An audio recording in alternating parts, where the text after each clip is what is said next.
Yo, what's up guys, welcome back. So, new archetype was revealed earlier this morning, and it's I think it's a pretty straightforward archetype. It kind of reminds me of Tri-Brigade in some way, Raika in some way.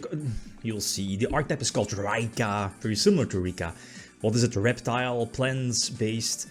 It's again super straightforward, 3 level effect monsters, regular effect monsters, a couple of link monsters, and again very similar to Tri-Brigade and Raika.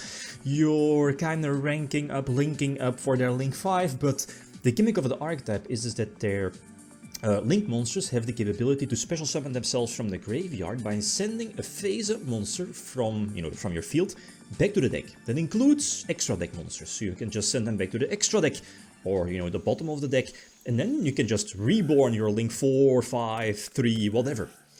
So there's a couple of 1.5 and 2 card combos featuring your preferred end board.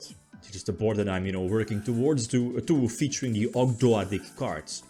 The first one being Snake Ring. Again, I mean, this is a 1.5 card combo. Problem is that Snake Ring is not really searchable bar Thrust, right? So what is your plan? Yeah, what is the plan? I think that the most important one is the Curse one, the level 8, and this is not new. As you know, Ogdoadic also have a token generator, so send at level 8 to the graveyard to special summon 4 tokens, and those tokens can be used to link up again Tri-Brigade or Raika Sun Avalon way. Very similar to that. And eventually, the way to get the ball rolling or get your engine going featuring your Raikas is because of Serpentine Princess, I believe. It's a super old school card, which when it's sent from your field to the deck, with any link from your graveyard, you can special summon, what is it, a level 4 or lower monster from your deck. It, most of the time I'm just looking at their archetype level 1, and again that gets the ball rolling because that searches 2, banishes 1, etc.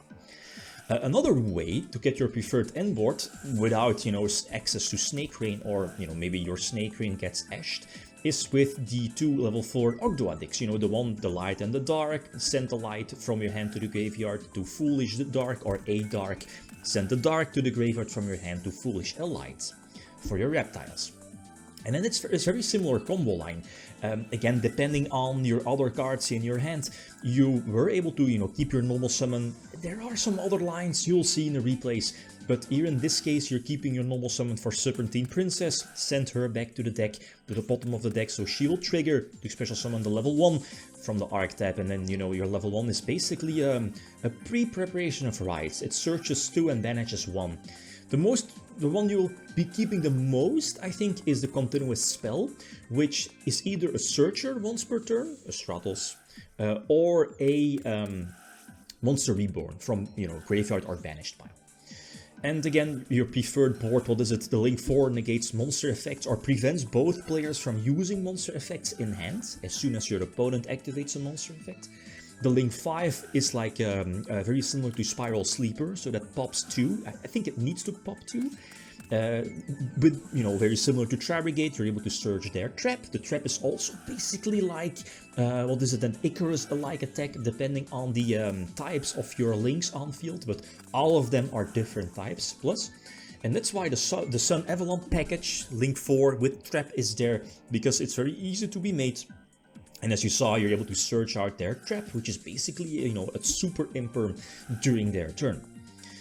So this time I got impermed on the Ogdoadic, I think level 8. So there are some different routes, as you saw, but again, all lead to the way of this: the link 4, the link 5, and again, depending on the extenders, on your routes, on your decisions, you're able to go for the link 4 play as well. I mean, as you know, the Sun Avalon link 4 needs just link monsters.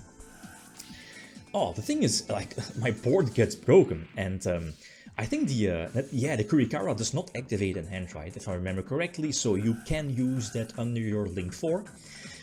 It's fine though, as like Ogdoadic, their graveyard is basically their second hand, so you can just, have like a comeback, banish the token generator, send a reptile from your banished pile back to the deck to foolish a reptile, so you can just foolish your snake. This opens up another rank 4 Exceeds play. At this moment, I think I was only running one King of the Feral Imps. It's currently a 2-off in the extra deck, But I think it's just, it might be fine as a one-off, but there might be some times where that second, you know, might come into play as a follow-up play. And then it's the same way, you go for that small Rika package into that high, you know, rank, at least higher exceed. And yeah, just keep in mind that with the Ogdoadic, Reborn the level 4, search another spell. This foolish spell, as you know, reborns a Serpentine Princess. Ah yes, send her back to the deck, and then, you know, you can start snowballing all of their effects. And oh, also cute is their Link 2, the one that you'll be making first, is basically a Sprite Elf for the deck. It's just, it's a monster reborn for the deck, basically. It reborns a Raika from the graveyard. Oh, and that's something important, is, what is it, level 3? Forgot its name. It's very similar, it's like a monk, the level 3. Yeah, the left card here in my hand, the yellow one. That's also an important key. It's very similar to Karas, so, well, target one of your banished, what is it, reptiles, send it back to the bottom of the deck to special summon itself. Plus, when that one is used for a link summon for a Raika monster, you can reborn, I think it's any level 4 or lower. I think so. Is it focused on reptile? It might be. But that's what I was about to say, one of the ways to get a potential Serpentine Princess from your grave to the field.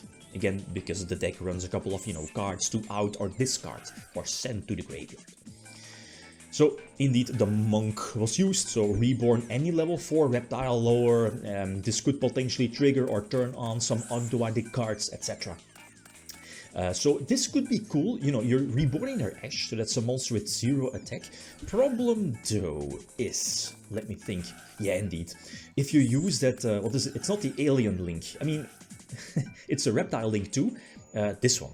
But, you know, I remember using it with like the alien combos, etc. But what is it, target, or upon summon, you can make an opponent's monster 0 attack, and then depending on how many monsters with 0 attack your opponent controls, you can search reptiles from the deck. Problem is that as soon as you use that effect, you cannot special summon monsters from the extra deck other than reptiles. So it blocks the Sun Avalon package, link summon into the trap search. So I don't think it's worth it, or it was worth it at this point in the duel. I mean, it's kind of insane if you think about it, but there are some choke points you will see in a couple of months, the next one. So again, yeah, 2 games going first, and you see again different routes, different lines. I mean, if you get hand trapped with 2 or 3 hand traps, most decks lose at that point. I'm not saying this is tier 0 or even maybe tier 1, but it can do some cute stuff.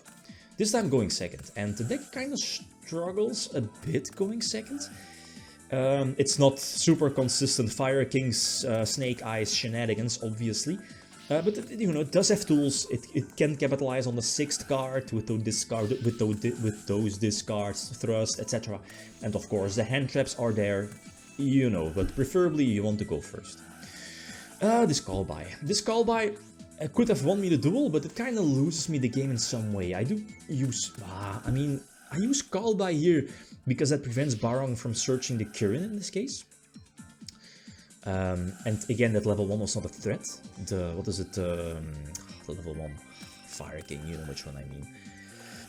And the thing is that, yeah, because I negated that Barong, there was no rank 8 exceed played during my turn, and it could have been devastating. So you see, like 1-2 interruptions, at least if your opponent knows the deck, that's where you might capitalize on your opponent not knowing these cards or not knowing when to hand trap.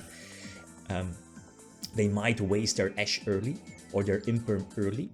Like here, I can put up a sweet field, but problem is that this deck destroys and Fire King capitalizes on decks that destroy. So Link 4, upgrade Link 5, go for this one, again the reptile one, to search, what is it, any reptile, potentially for next turn. You send her way back to the extra deck, reborn Link 4, and problem, I overlooked, yeah, I mean, not so sure, was I forced to attack? The thing is that, I think a better play would have been not to attack the high Avatar Garonix. This way, because I overlooked the destruction effect in the end phase, so that, you know, triggers the Garonix. And imagine my turn again, I was about to say to destroy the Fire King Island, but the continuous spell is there. And, you know, the continuous spell does protect, right? Yeah, it does. Unless I maybe have to, you know, target both at the same time, but I think we can still protect. Can correct me if I'm wrong. Probably not. I'm not so sure about the ruling. But this was an iffy one. This was an iffy one. Nah, I'm not so sure. There was just too much fuel for Fire Kings. But it's a fun deck. It's a really cool deck. It's a cool archetype. Reptiles, I'm a fan of it. But, you know, top tier wise, it's not there. But there is potential. It can do some unfair stuff. And looking at their links, free reborns, it kind of reminds me of the Horus cards without their Sark on field. Okay, guys, that's it. Thanks for watching. Feel free to leave a like if you enjoyed the video. Signing out. Peace.